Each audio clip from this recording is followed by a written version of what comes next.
Okay, let me get. Let's sit together. Wolf of Wall Street.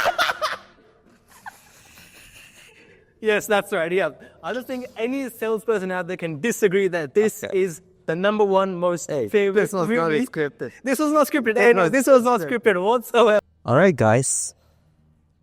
Today we have Titch with us in the first episode of The Pillars of Powers.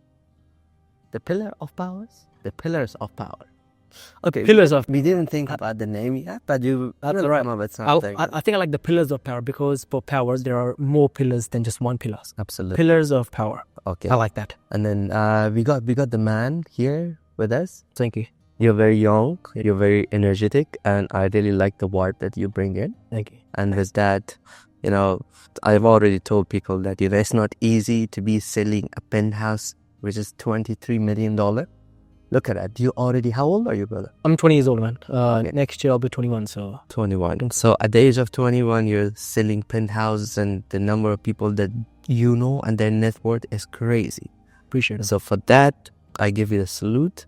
And today we are having this podcast because we want to know what these pillars are and how can we learn from each other. Right? Yeah, 100%. I don't have so much to offer, but I'm here trying to learn. So go ahead and tell me who Hitch is. H. H is used to be called Himanshu. Yeah. Himanshu Luthra is Himanshu is a little boy who born in India. He's a little boy who has seen life very early on. He's a little boy who's seeing things around. Seeing things as a boy. What do you mean? Because there is a difference between who H is and who's Himanshu. Okay. So this is the new version of you. Yeah, this is the brand new version of H. Okay, what this version of H brings to the table? How do you see him? How do I see H? Well, H is number one, a brand in terms of real estate who has access to the ultra luxury properties of Australia. I like that. So he's a man who gets shit done. Gets shit done, wants to make shit happen, wants others with him to make shit happen. All right. I don't think Himanshu was that guy, but H is. So I think that's the huge difference between Himanshu and H. Do you know there's this guy, David Goggins? Yeah, yes. You know his story, right? Yeah. The man, the legend. So he had the same idea too. He was like, David, but then wait, now is Goggins' time. So when Goggins' time comes, then he totally becomes a defender. He becomes like this special force. He gets a lot of things done. All that on marathon, back-to-back transformation, motivation. And this is the guy that, he walks his talk. It's very rare to find people that are, doing the things they say, right? So is it the same? Are you inspired with the same story of the guy? I think, yes, many people can be inspirations, but I think the most number one thing which inspires a person itself is, I think it's their own story. Mm-hmm. If you know your own story, I think it's more than enough to inspire who you are and what you want to do. David Goggins, yes, we know his background. I think he was 300 pounds, I think. Mm-hmm. He more 300 pounds. Lost weight, as you said, right? Running marathons, triathlons and all that stuff. He pushes himself to the boundary. But that's Goggins who does that, not David. Mm-hmm. As you said, there's a difference between, again, hold up, David. It's Goggins' time. Yeah. I think that's a very powerful story in itself that, there was a guy named David who was 300 pounds, who was, very unfit, who had his, he didn't know his shit. Mm-hmm. But then he became the Goggins. The Goggins we know now. That's the David Goggins. When did you start to Transforming? Yeah. When did you leave Himanshu back at home? I think I left Himanshu back at home when I started experiencing my own story in real life, in present time. What do you mean? What I mean to say that is, I was at the age of, I think, 17. Mm-hmm. Shit was, bad at with my families and stuff like that, right? It was horrible. Things were horrible at home in terms of financially, physically, mentally, emotionally. Things were bad, right? In my entire family. But I left the old Himanshu back once I started getting exposure to things which actually made me into H. And I'm like, I don't want to be just an Himanshu at this point in time being right. I want to be the better version of him. That changed at the age of 17 for me. 70. Yeah. And how old are you now? I'm 20. 20. That's like 3 years? 3 years. Yeah, 3 years. Yeah. What have you achieved in 3 years? What have I achieved in 3 years? That's a very, very good question, man. Number one thing I've achieved in these 3 years from a nobody to becoming a somebody is one, my family respects me now. I think, even being as a man, right? I think once your family starts to respect you, I think that's like the biggest thing a man could ever achieve, or one of the biggest thing a man could ever achieve, right? That's what I've achieved. My family started respecting me. My network started growing, hanging out with high net worth individuals, because I'm a firm believer of that. Your network is truly your net worth, right? I mean, if you're hanging out with 5 losers, it's true that you'll be the sixth one, right? I mean, and if you're hanging out with 5 millionaires, it's true you're going to be the 6th one. Yeah, absolutely. So I think those are the things I've achieved in terms of my mindset. That's one. Absolutely. You know what I really like is, like, I think men are very simple. Yeah. You know, they're not very complex. And most of the things they do is in order to be respected. 100%. You know, like, hey, Goggins, everybody's talking about him, but at the end of the day, he has haters, he has people who admire him, but everybody respects the guy. 100%. Look at Elon Musk, right? Yeah. Everybody, yeah, what are you? Tesla is gay, this is gay, what are you doing? Yeah. At the end of the day, the guy has... Dude, he just bought Twitter, like, now called X, but he like pennies for him, surely, right? If, like, my dad owns a SpaceX, Teslas and shit. He's like, if I don't own it, I'm not gonna have an account in it. Honestly, man, like, look at that guy. Instagram, Facebook. He blew up. Yeah, Elon Musk. But at the end of the day, yes, it's true that he's respected. He is respected. He's respected. So much to do with being respected. And it starts with your friends, with your family, especially your family, you know? And it's one of the best feelings you can ever have. That's why if you get humiliated in front of your family, that's a red line, right? That's when you know that you need to get your shit together. Because the moment just family starts to go against you, that's when you're like, enough. Turn the switch on. But you know, in another way, the feeling of freedom is willing to let go of everything. Also, see? For example, if you have a lot of things to hold on to, all of those become a liability. Yeah. You know? Okay. For example, the guy, Elon Musk, he doesn't own a house.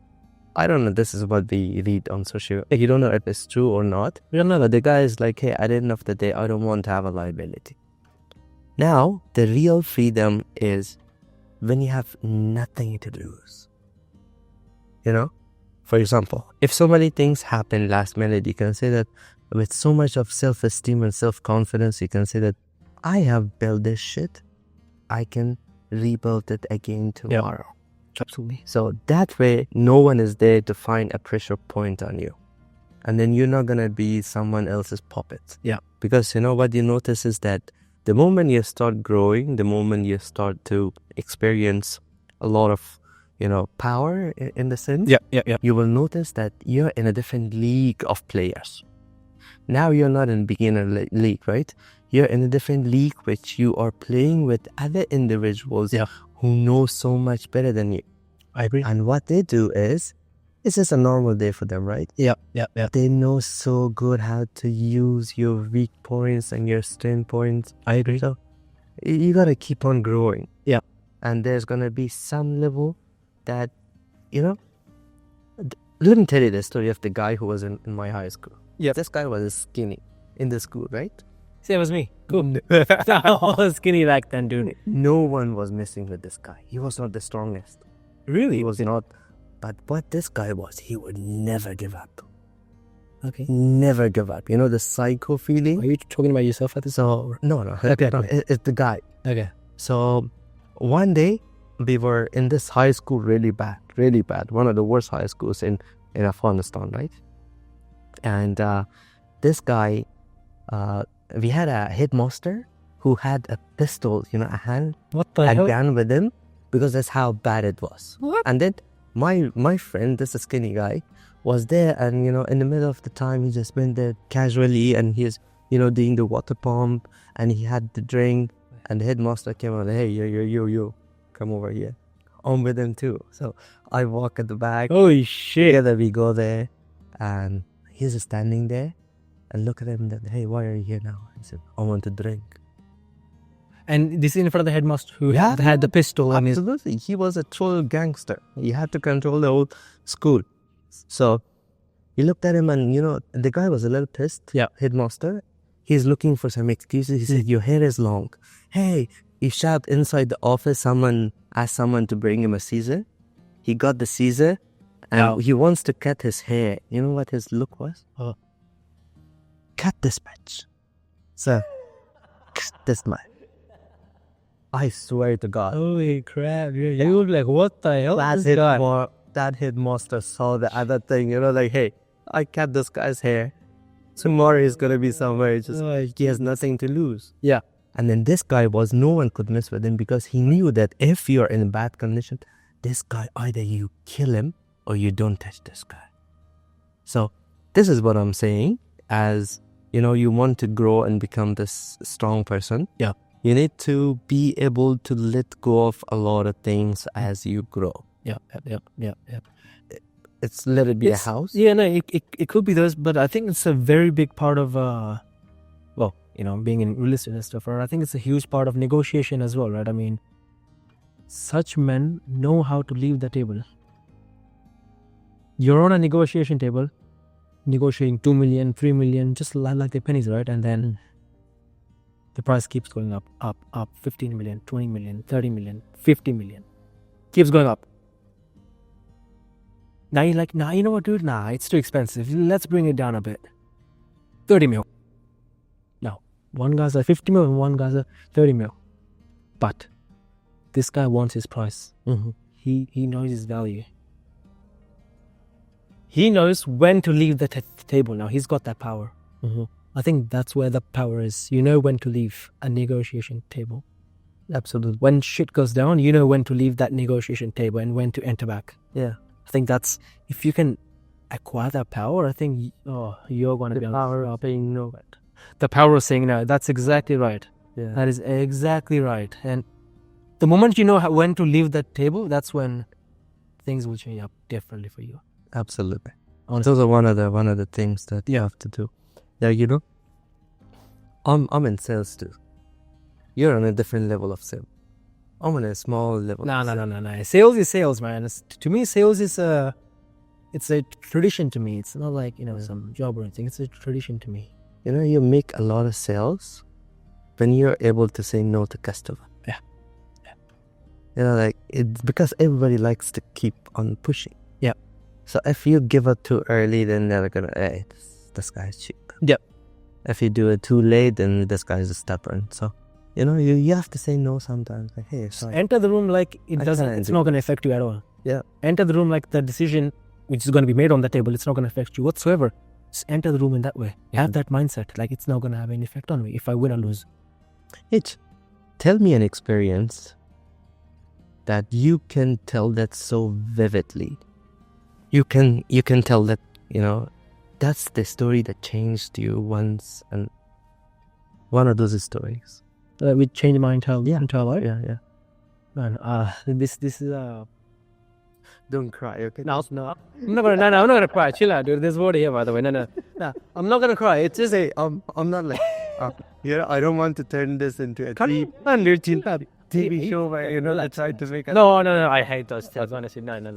You know, honestly, you know, that's a very good, you know, question to trying to get to understand someone at a deeper level, right? Which is I think it's important to get that done. But hey, good question. One story which is gonna always stay with me for the rest of my life. Well, for those who know me and for those who don't know me, I used to be a model as well. I used to do modeling and acting. I've been on a Netflix series. No. You didn't know about this? Serious? I've been on a Netflix. I'm not Yeah, you are actually. Yeah. So I've been on a Netflix series and I've been on a United Kingdom released film kind of thing. I think it went for 2 hours. Cool. Movies. I've been a part of those. Send me the link. No. It's horrible, man. Okay, you know what? I'll send you the link there. Yeah, I've been on India Fashion Week as well for a runway show. I've been on Sydney Fashion Week. So I've done all those, runway shows and fashion weeks and everything. But this story started when I was in year 10. Mm-hmm. I think I was age 17. As I said, right, my life changed at the age of 17. Yeah. This was when this happened, right? I was in my modeling class. I was learning how to take pictures and everything like that. How to pose in front of the camera, how to sit, how to stand, how to keep my hand like this, how do I stand like this. I was learning all that stuff, right? Being a nice student. Well, I was never a nice student, but that's okay. I was on Burke Street, and I received this phone call that it was my brother Tisha, and he said that I'm like, yo, what's up? I can't take the call right now. What's up? And Tisha on the other, he's like, our dad's been taken by the police. I'm like, what? I thought I misheard him. I'm like, what did you say? Say that again. He said, our dad's been taken by the police. I'm like, what the hell happened now? What do you mean? And I was in the middle of my shoot that day. I still remember this exact memory. I was wearing a dark colored blazer, black pants, Skechers shoes, and oh my God. That I remember every single detail of it. He was like, our dad's been taken by the police. And I'm like, where's mom? She's at home crying. I'm like, what? Why? Is everything okay? What's up? It's like, I can't talk much, but just so you know, this has happened. I'm like, fuck. Now what? I can't leave the shoot. I can't immediately go back home because I didn't have a car back then. And it was a stage of, I was helpless. I couldn't do anything. I couldn't do anything for my mother. I couldn't do anything for my brother. Not even for my dad, who was really taken by the police. And once I got home, yes, he was taken by the police. And it was, my parents had an abusive relationship. It got up to that extent that my mother called the cops on my dad. It was up to that extent, right? And I think that really changed the way, So that made you decide to be around the family? What kind of decision did you make after that incident? What kind of decision I made? That changed your life, yeah. I'm going to be the man that my family couldn't get. Not saying that my dad was a bad man. He was a great guy. He still is a great guy. I'm still in contact with him. He's done so much for me and my family. I'm truly grateful towards my dad and my mother. But it's just like our family needs a masculine figure to lead. And we didn't have any, so I stepped off. So I had to step. Oh, makes sense. So, have you heard this thing? They say that you become, God forbid, okay? touch wood. That's what I don't know what they say. They say that you become a real man. Yeah. After your dad passes away. Up to an extent, yeah. That experience hits you in a different... It's not like you're not the man. Of course. But this is what I've heard, right? Not only in one or two, in a few other podcasts. They say that something happens to the man after the father passes away. It's like he becomes more mature. Yep. He becomes more strong. Just like you said. You know, you gotta be the leading. You gotta be the man who leads. I think that happens. Men need to be a leader, right? I mean, yeah. There is no such thing as a man. I don't believe in the concept of a man who doesn't lead. I don't believe in that shit, honestly. Non-existent for me. I believe in a man who leads, who protects, and provides for the entire family. Yeah. That's what I believe in. And I think, I don't know, I'm not sure why, but I don't know if it's true or not, but I think this belief is kind of, it has a downfall in, the masculinity nowadays. I'm not sure whether if you, would you agree with this, that there is a downfall of masculinity in, Absolutely. in like, not just in Australia, in the entire world, right? Yeah, it is. Men don't want to be men anymore. No, that's 100% true, but I think it comes with a lot of comfortable life. Okay. So, when you're comfortable, Yeah. you don't need security anymore. When you're not in a country like Afghanistan where you need to have someone in the house who knows how to handle shotgun or AK-47, just try to protect the female in the house. So, you come here, everybody can work, everybody can get paid. So that role is gone out the window. It's done, yeah. And Out that window, 67 levels done, my bad. That window, down and so say, well, I had to say, man, come on, man, I'm like, hey, down this window, in Melbourne, and straight down there. Imagine, a salesman was always a salesman, right? What the hell? Yeah. Just imagine you're on your deathbed, trying to sell people something. Actually, I have this vision of me that when I will die, Yeah. I want to have like my brand symbol of H on my coffin, and I want to die with my business card on me here. I want to die with that. I don't know why. So then someone's closing up the coffin, is like, oh, he's real estate. Let me pick this guy up. At the age of 20, you're thinking how you're gonna die. For me, this is one of the 2 poems that really changed my life. Yeah. And it goes like this, okay? It's from Tecumseh. So Tecumseh was a great leader, tribal leader, and it says like this: so live your life that the fear of death can never enter your heart. Can I repeat after you? Yes. Okay, let's do this again. So live your life So live your life.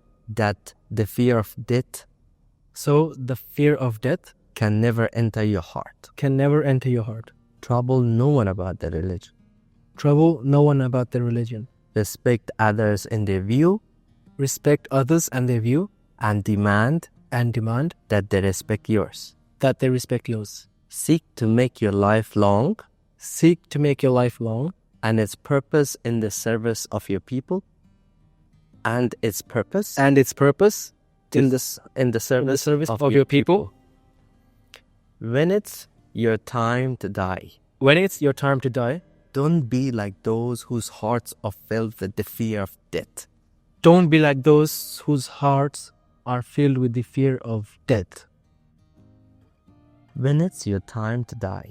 When it's your time to die. Apologies. We go back because I didn't do that. That's okay. Okay. So, so when it's time for them to die, So when it's time for them to die, they weep and cry for a little more time, they weep and cry for a little more time, so that they can live that in a different way. so that they can live that in a different way. When it's your time to die. This is powerful. Holy shit. When it's your time to die. When it's your time to die, Sing your death song and die like a hero going home. Sing your death song song and die like a hero going and home. die like a hero going home. Perfect. You see the hitch you said? Yeah. I saw that on your coffin. So imagine they carry you like you're going home. That was so That fucking powerful. Holy shit, man. Holy crap. So it just Like a hero. at the end of the Hate day, poem. I like that. the way you have to say no. Sometimes you die. So how you die? It has. My father, what he says. What? He says that you get to know a man 2 days in his life. One day is on the day that he is married. Yeah. And another day is the day that he dies. Why is that though? I mean, why does that work? I'm curious. Okay, so one is a representative of your happy days. Right. So, some people are very happy. Yeah. They don't even respect and there's nothing. So one shows you when you're happy. The other day when you die, you're sad, Right. So when you die, how many people are around you? Who are there to take care of you? Things like that. In back in my country, if someone was really doing good, it doesn't matter, no position, but he is doing very good. If he passes away, sometimes, you have hundreds of thousands of people coming to the day that he died, right? We pay respect. Oh, there's this guy, Abdul Kalam. Yes. Abdul Kalam. Come on, this guy. I know that guy, yep. I studied in Chennai, and Abdul Kalam, there's no one better than him, right? Do you know? Shoot for it. Shoot or go on. Oh my God. The day he died. Yeah. Have you seen the streets of Chennai? I don't think so, no. I might have, because, You know who Abdul Kalam is? I know the Prime Minister of... He once was the Prime Minister President. Prime Minister of India. Yeah. India has a Prime Minister. It does. Oh, I'm smart, dude. I learned something. All right. Okay. Yeah. So, yeah, those are the 2 days. Yes. Now, let's go to the business. Yeah. Teach me something about sales. Sales. Yeah. You are selling something that is very high ticket, right? $23 million not easy. Mm-hmm.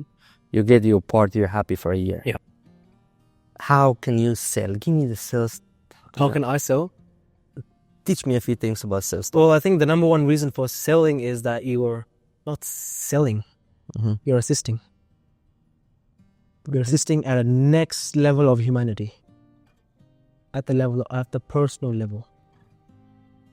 Many think that sales is numbers. Yeah, sure. Sales can be numbers. Yeah, sure. All good. No problem. I've got no, objection with that. But for me, sales is something which is, it's a service which I provide to make someone's life better, easier, worth it. That's sales for me. For me personally, at that personal level. That's the philosophy. I understand. But give me a few things, the skills. The skills. Yeah, give me the juice.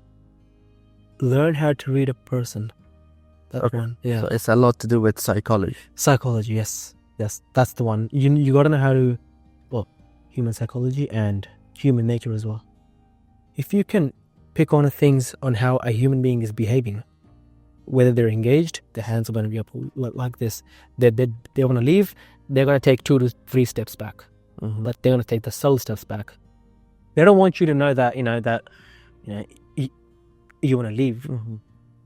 But they will show you some really subtle hints. Mm-hmm. If you can pick up on those hints, I think you'll be the greatest salesman ever. Okay. Yeah. Understanding that human nature and how that human being is behaving in that time of while the sale is happening. Okay. So you have to be really aware of things that are happening. You got to be aware of your words which you're talking. Be very precise with them. You got to be very specific with the words. May I ask for your permission to be very honest with you, to be direct with you? They're like, oh, okay. Well, hey, no salesperson has ever asked me that. Well, far out. That's awesome. Yeah. So it's the certain words you pick. Yeah. And I picked this up from Patrick Bet-David himself, the greatest salesman. From himself? Patrick Bet-David. Did you see him in person? Yes. Not really in person, but yeah. I've been following him for quite some time. Yeah. So I think that's where I learned partial of my sales. Yeah. Perfect. Makes sense. 100%. Okay. That's one. Give me the second one. Second thing is get to know them at a personal level. Okay. Don't just think like, oh, I want to sell this and make my commission. Never think of that way. Then it's not going to feel like, you did your client something. It's going to be like, oh, it was just another guy or whatever. Who cares? Yeah. Who cares about that? I operate at a personal level of interest. For example, this penthouse, right? Just an example, $23 million, and not everyone can afford this, right? It's not everyone can. I wish everyone could, but that's all right. It's only that those certain kind of people who are in the top, bloody 1%, even the 5%, they can afford these things. But you got to know them at that personal level. You got to build that trust with them at that level which only their friends know. And you got to do it in a way that it's not coming across as pushy or salesy. Yeah. If you get what I mean. All right. So that was really good. The first one, so let's recap. Yeah. Was reading body language. The second one was sell it in a personal level. Yeah. And the third one is? Close it. Okay. If you know a lead or a prospect who is, you can understand their body language, you can read what they're doing, they're going with the flow, they're interested in the product itself, you're securing them at a personal level, close the deal. I mean, Where's is the there money? anything, hey? At the end of the day, where's the money? Where's the money? Where's my money? Where's the money? Where's the money at? There you go. Yeah. But Please. if you can get the top 2 done, Mm-hmm. the third one it's going to be easy. Okay. Now, like anything on this planet, there are so many levels to that, right? Yeah. So there are people that are better salesmen than you and I that are selling businesses $200, $300 million. Are you following this guy, Alex Hormuzzi? I am, yes, I am. The $100 million lead and $100 million. Yeah, absolutely. Yeah, I know that guy, yeah. So if there is a few things that you learn, okay, let's take it this way. Mm-hmm. What is the next skill that you're working on that can improve your sales and increase it, let's say, by 300%? One skill which I'm improving on right now, Yeah. in order to increase my sales, doing networking the right way. I'm trying to build a connection to other business owners. As I said, right, I love hanging out with business owners. I love to get to know them at a personal level. You know, I love getting to know them as a human being. At the end of the day, if we do end up working together, fabulous, cool, fantastic. If we don't, I made a new friend at least. Okay, so networking is the next level. Next word, networking. Yes, I want to improve on it even more. Mm-hmm. Yeah, I want to be hanging out with the big dogs of the game. Yeah, but I'm not trying to. I believe there's another rule to that, which is authenticity. Yeah. So, I think I was going through someone's book. I don't remember, but it was a sales book. And they said that one of the highest frequency thing in sales is being authentic. Yeah. Authentic. Yes. Authentic. You got to be authentic. Yes. So You got to be different. when I'm doing sales, it's really important. So a few weeks ago, there was an issue that happened on my site, and I went there and I, took 3-4 hours just to clean up, detail the whole bathroom, get everything done. The reason I did that was because I have to be authentic. I cannot go around and say that, hey guys, we're doing one of the best bathroom renovation and home renovation, knowing that 2 weeks ago we fucked up. So for me to have that level of authenticity, I have to keep everything to the standard, right? What do you think about it? Can I ask you a question on the regards of authenticity? What do you think the majority of the sales people what are they doing? Are they looking at a client? Are they looking at a human being? Are they able to, first of all, understand human nature? I believe in the rule of 80-20. Okay. So what that means is that 80% of the salespeople are not doing the right thing. Yeah. Only 20% are doing the right thing. So 80% of them don't see who really hits is. Okay. They don't even care what your needs are. They're just looking at No one the would. bank account. No one ever would. Really. No one ever would anyway. Yeah. So if you want to have this relationship, you cannot succeed in sales. So for us, we are very, very grateful that in our business, we have so many repeating customers. Yeah. And the reason for that is that even if they text me midnight 12, I reply to them and I take care of them. Right? It's perfect. I'm not only thinking, I already got the money. It's all paid, taken care of. But then this customer come and reach out to me and say that, hey, I have this plumbing issue. All right, I'm going to be there in half an hour. Now you're servicing them at a personal... Absolutely. And this is really important because exactly everything you say is 100% match. So because when I service them, I think of them as my family member. Yeah. And the discomfort they're at, I don't want them to be, because I don't want my family to be in You that. feel for them.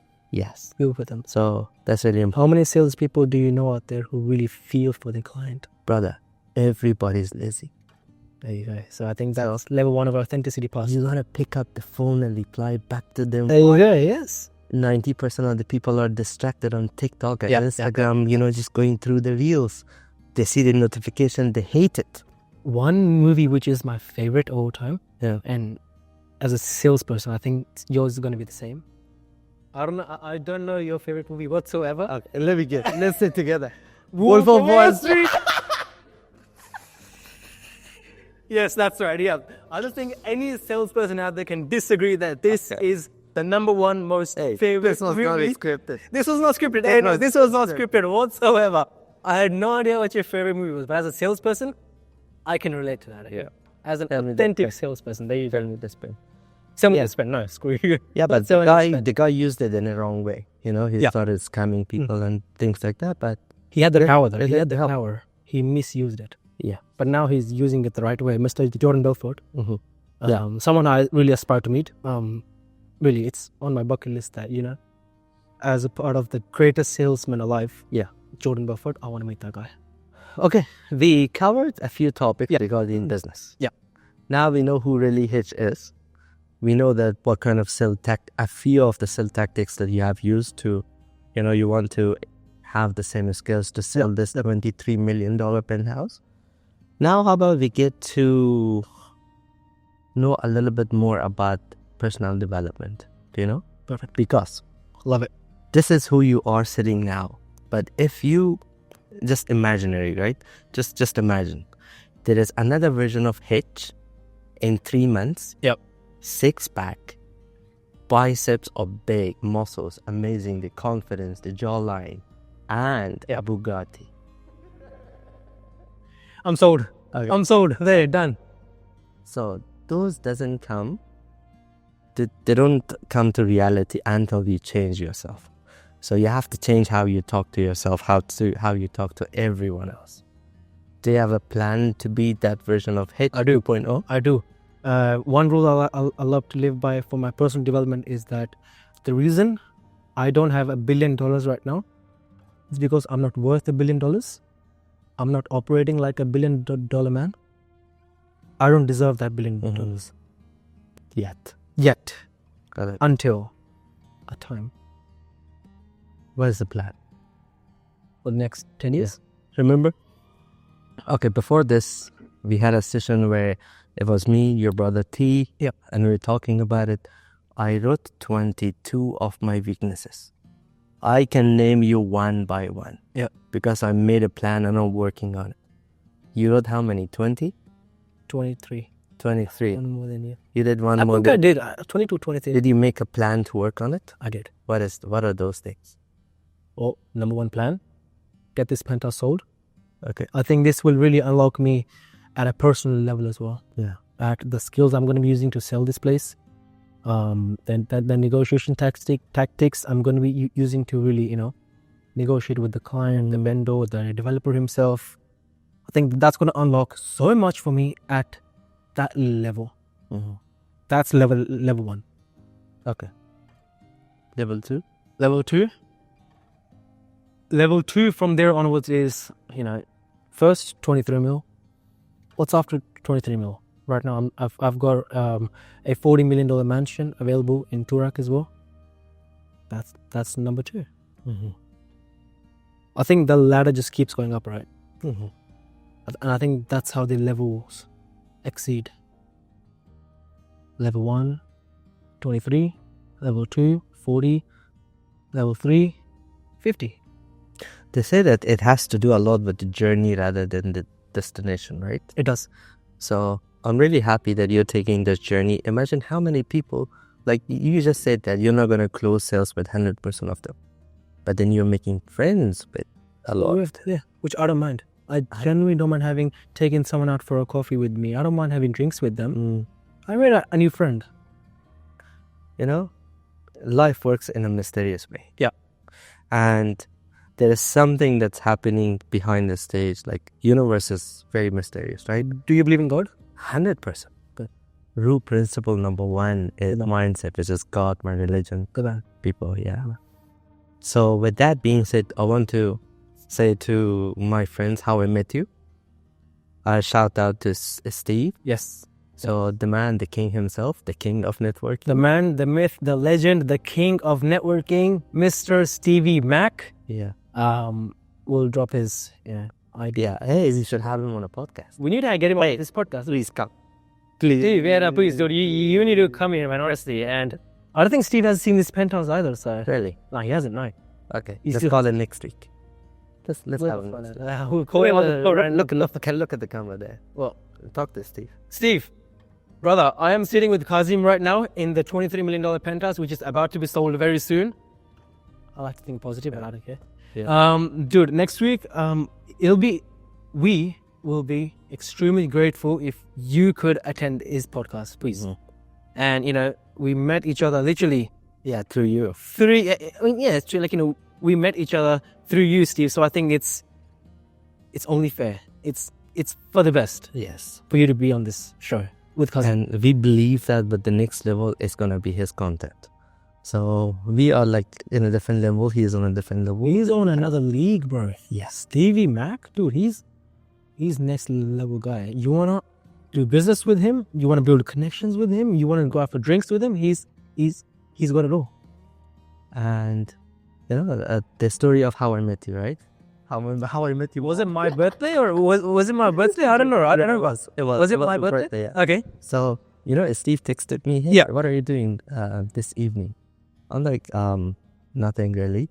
Then he's like, if I have these couple of other guys, you have to meet them. Yeah. And I don't know how he feels that we're gonna work. You know, the chemistry is gonna work. He has this skill. He does. He knows that who is gonna be going good together with each other. Yeah. So that day I came and I'm talking to you and to your brother, and there was deep. Yeah. So that conversation took, and you told me that you're inspired by 90 Days of Hell. Yes, I was. So tell me what happened there. All right. So 90 Days of Hell I was inspired by you.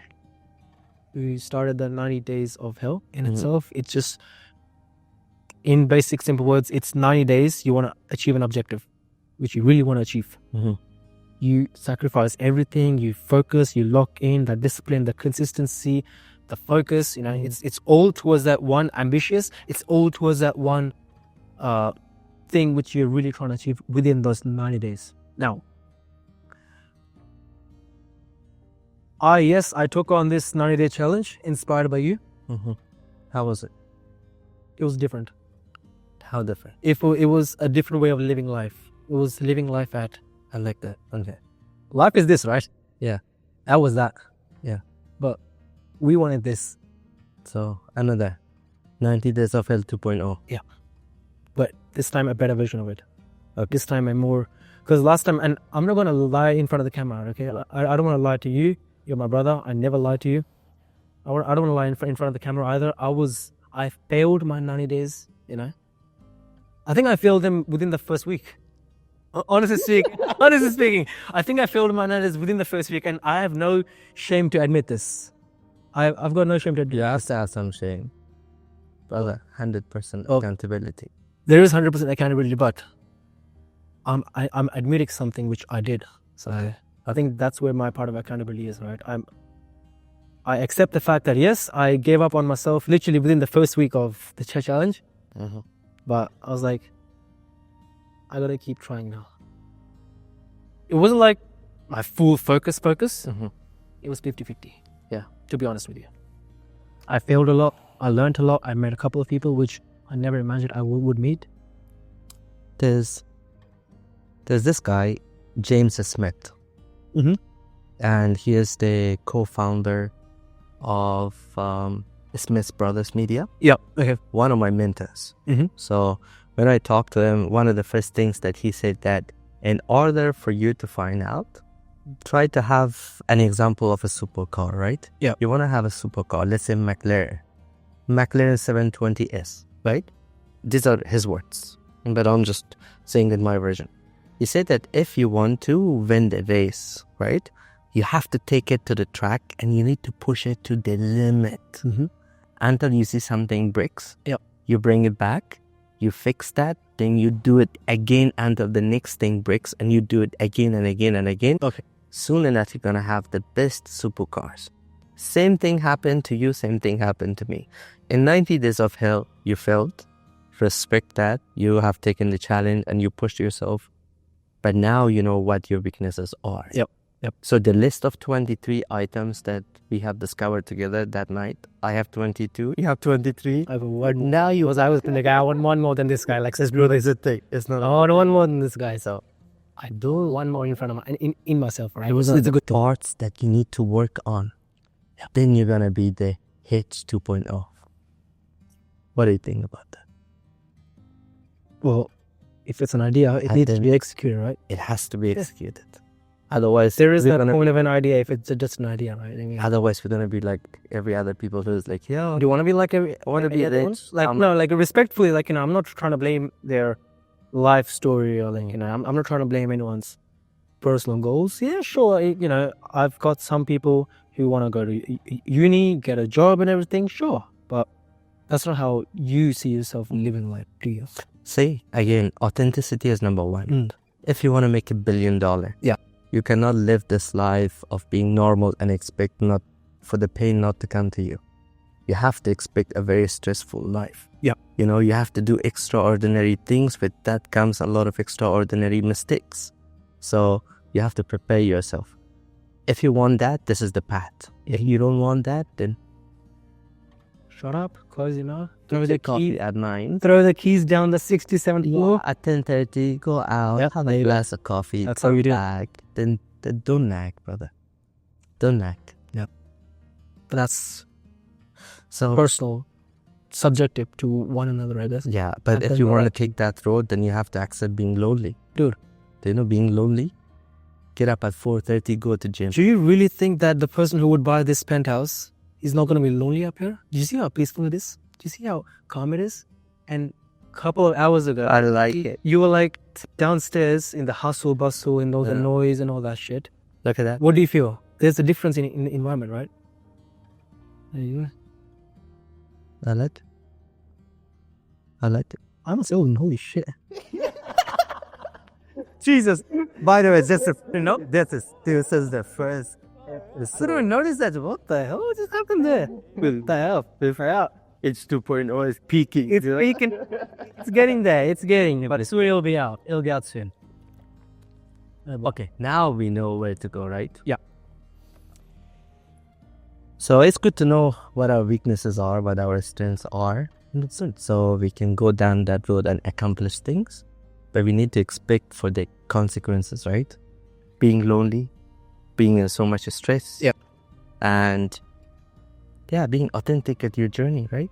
You can't just go around and claim. And you have to be expecting things, Hey, I swear to God, okay? You go out there and you say that I'm going to make $10 million. The next day, the whole universe and everyone is going to challenge you. They didn't used to challenge you. Now they challenge. Even God is testing you. Yeah. Because hey, this guy said it. Let's put him to test if he's actually worth it or not. If he isn't doing it or not. If he deserves that $10 million or not.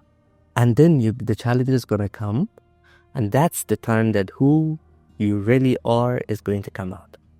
Right? So it's going to be either you start nagging and complaining and go back to the same way you were. Or you go through the pain and the suffering. And you become the new version of you. That's the way to go. And in our culture, we call this blacksmiths. Blacksmiths, okay. So you need to have a metal, right? And then you need to send it to such a hot degrees of fume and heat. Yep. So that it starts to shape, right? Then now you form it. It's not done yet. You have to take it out. You have to take the hammer. Hammer it down until it becomes what it can be I like this word, katana. Katana. Yeah, in order to become a katana, you can't expect hey, why are you hammering me? You want to become a katana? This is the path to go. You can't complain hey, why? Not even follow the path. Yeah, blacksmith. You can't complain. Why are you doing? So, you want to be a katana? Me? Let's be a katana. Man, I want to be sharper than a katana. What the hell? What's sharper than katana? What do you mean? What's sharper than a katana? Yeah, what's sharper than katana? I would say was something sharper than a katana is the shine of a diamond. The shine of a diamond. The shine of a diamond? Diamond. You kill people with diamond? It's not about killing. It is about being lethal. Oh. Lethal in what way? Let me tell you. Let's say. Lethal in what? I'll give you. I'll give you. Just a second. Let's say you're in your house, right? Okay. In the middle of the night, someone comes in. And then, they're just going it's happening all over Melbourne. And they come inside the house. Do you want to have a diamond or a katana? It's different. Well, that comes to self. You want to throw a diamond at them? That's about self-defense now, right? That's about self-defense. You need a katana. I'm talking philosophically about the shine of a diamond versus how, like, to get the shine on a diamond, it goes through shit. It goes through the burnings and, like, the everything, even to get its shine. Otherwise, it's not worth hundreds of millions of dollars, Yes. So, but at the end of the day, I think I'm thinking about a practical little way. You think about. Let's become boy. A diamond-shaped katana. Done. We discussed about the consequences. Regarding fitness, what do you think of fitness? What's your plan? Number one. Yeah. Fitness is number one more than money itself. Health is not number one. Okay. How do you consider your physical stat? My physical what? Now, your physical condition now. In terms of what? How are we measuring fitness? Are you happy with your body? I can get better. Perfect. There's always chance for improvement. There's always room for improvement. You can always get better. Arnold Schwarzenegger, he trained every day to get better and better and better. Mm-hmm. So you want more muscle? I wouldn't say I want more muscle. Right now I'm training Muay Thai. So a boxing kind of thing, Muay Thai. Okay. Self-defense. I think that's essential for a man because he needs to know how to defend himself and the family when shit goes down. I like that. Yeah. So how about next episode when we are together? We will put on some gloves and go to the mattress. I'm down for that. I'm on. No, we want to do not destroy each other, but let's just get in it. Why not? Yeah, regarding Why physical, not? right? Why not? So, okay. We can do that. Yeah, why not? What's your take on diet? Diet, more than physical activity itself. Okay. Diet is above physical activity. If your diet isn't right, I don't think, what's the point of doing physical activity if you aren't even eating the right things? If your body is not consuming the right things. What is the right things for you? Whole natural food to me. That's a proper diet to me. Be more specific. Grass-fed steak, avocado as good fats, olive oil as, even better fat, protein. What's your take on sugar? Sugar? I don't consume sugar. No, I don't consume sugar. No, I don't. I saw you having a video. Yeah, I was thinking about it, like, do I consume sugar? I'm like, no, I don't. No. How about the Red Bull on your post today? Once in a while. Okay. Yeah, I don't consume sugar. Mm-hmm. And I what even, like, I don't believe in the... It's just like, it's been said that sugar is not good for you in a way anyway. Mm-hmm. Yeah, it's not good. So, what it does to your body is just it gives you this boost.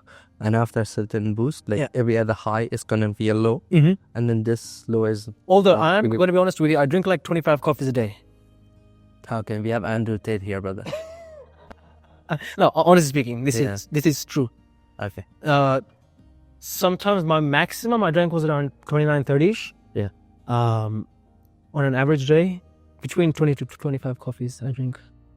And I think that's very bad. What kind of coffee? Our sources. Double espressos, yeah. But yeah. Even sometimes a latte or something. I don't mind. Okay. But I don't like coffees. It's not good. Coffee. I'm not promoting coffee. Next time we're gonna have 25 espressos here, 25 here. Let's see who can go harder. Actual? Yeah, actual. You're promoting the consumption of coffee? No, I don't think your 25 is a lot. It's not a lot? It's a lot. Yeah, I know. I don't think you're doing that much. Can you do it? All in one go? We can put it to a test. And I don't do it all this in one go, man. Far out. It takes me the whole day to 25 coffee. Far out, man. If you do it in one go, I'll be dead at the next fucking minute, man. I'm like, no way, dude. Okay. I don't want to die. It takes me, dude. I start my day at 4:30ish, man. So, what's the next biggest thing you think? For you? For me? Yeah. After this penthouse or including this penthouse being sold? Something that really excites you. Which really excites me? Yeah. I think traveling excites me the most. Traveling for what purpose? Traveling, exploring the world, meeting new random strangers. I think that really excites me. Yeah. I have a few thoughts. I can't say them. No, dude. Honestly, just say it. Honestly, just say it because... No, I like it. You're still young. Obviously, your thoughts are going to be different to mine, so I wouldn't mind. Mm-hmm. You're very young, so okay. I think you're very young at this stage, and you You want to meet a lot of other people, right? I wanna meet people. Yes, I enjoy having a nice conversation with people. I really enjoy that. Okay. Yeah. We can slowly wrap it up. Yeah. And before we do that, do you want to give a shout out to your company? My company? Yeah. Sure. Well, I'm working with the Aram & Co. It's a private company, so we're not like some big brand like Ray White or Harcourts. Not that I'm promoting them, or I wouldn't like to promote them. We started this company, I didn't start this company. It was one of my good friends, Arshak Wasim. He started this company, I think 3 years ago, almost, on the top of my memory, 2.5, 3 years ago. I joined, I think, the start of this year. I got onboarded with Arshak the start of this year, before my birthday. So, yeah, I think what he's doing, he's been in the industry for like, almost 15 years now. So I think he's got a lot of experience on his hand. Perfect. Yeah. This is the first episode, and we're very grateful for our sponsor. We have a sponsor, by the way. It's Aussie Home and Floor. Aussie Home and Floor. Aussie Home and Floors, yes. Love it. Okay. Love it, man. Love it. Yeah, we do all kinds of home renovation. Gotcha. You name it. Yeah. We come with 16 years of experience in construction. Beautiful. And the services that we do, give to other people are amazing. So, like we discussed, the whole principle is in it. They can reach me. I take care of them in a personal level. Done. And we take care of everything and the detail. I come from a construction background as well. Mm-hmm. I did my civil engineering back in my country, and after that, I was taking care of $1 million projects. Beautiful. Back in Malaysia. So, if you deal with high-end projects there, the demography that I was working was Chinese, so they were very detail-oriented. Okay. And then the clients that I had were very short-term, short-tempered, high net worth. So I had to be very careful with my work. Wow. So that prepared me for Aussie Home and Floor in Australia, in Melbourne. Beautiful. And we have had a lot of good services. The services we offer are those, and it's a sponsored. Love it. Beautiful. I'll make sure I promote this brand of yours. Looking forward to the next episode. Love it, man. Which one is it? The coffees or the boxing? All of it. Done. Yeah. Hey, we'll ask Steve to join us too. We'll give him a call now. We'll get Thank you so much, brother. Thank you very much, man. Thank you. All of it.